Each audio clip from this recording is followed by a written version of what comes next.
Elias Carter never believed in urban legends.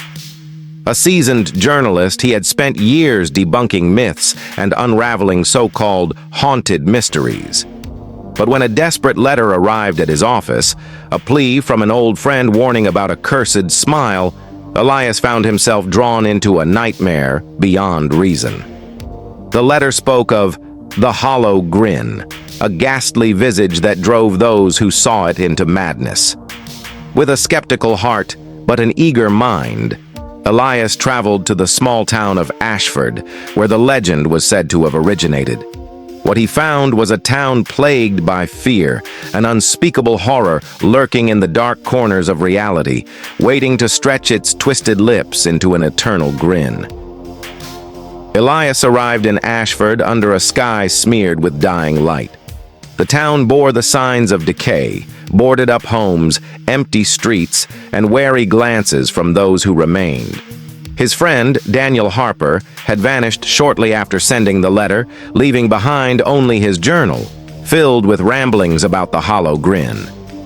Skeptical but intrigued, Elias sought out the locals, only to be met with hushed warnings and fearful stares.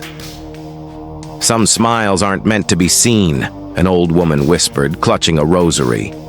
Elias pressed on, determined to uncover the truth, unaware of how deep the madness ran in Ashford. Elias broke into Daniel's abandoned home, finding it untouched as if frozen in time. On the walls, strange symbols were scratched into the wood, and in the dim candlelight, he read the final entry in the journal. "It's watching me. The grin, so wide, so empty. I cannot close my eyes anymore." Then, the whispering started, creeping along the walls, slithering through the cracks in the floorboards. Elias felt an unnatural cold wrap around him as if unseen eyes were burrowing into his skull. He tried to convince himself it was his imagination, but deep inside he knew something was terribly wrong.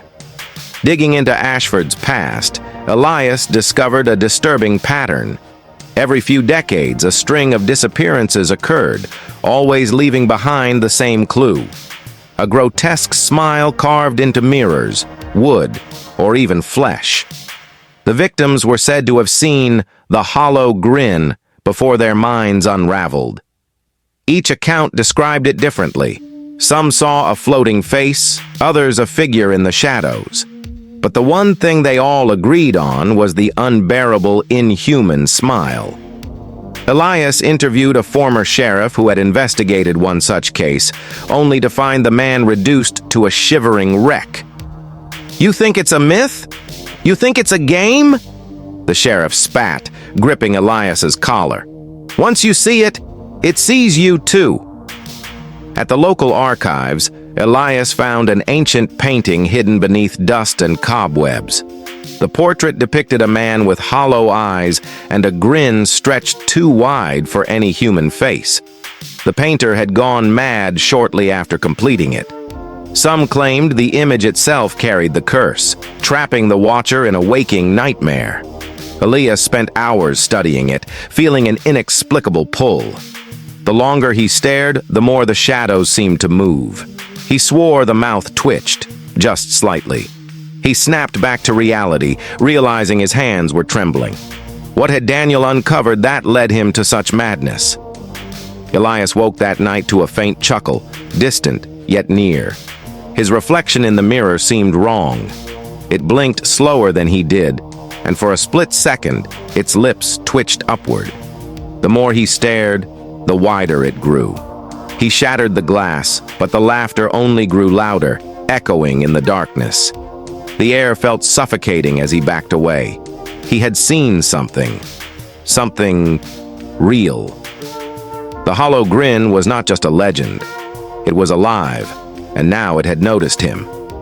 Determined to uncover the truth, Elias met with the last surviving witness, a blind man named Samuel Graves. "You cannot fight what has no form," Samuel murmured. "It is the absence of light, the emptiness that laughs." He spoke of an ancient ritual meant to trap the hollow grin, but warned that attempting it came at a cost.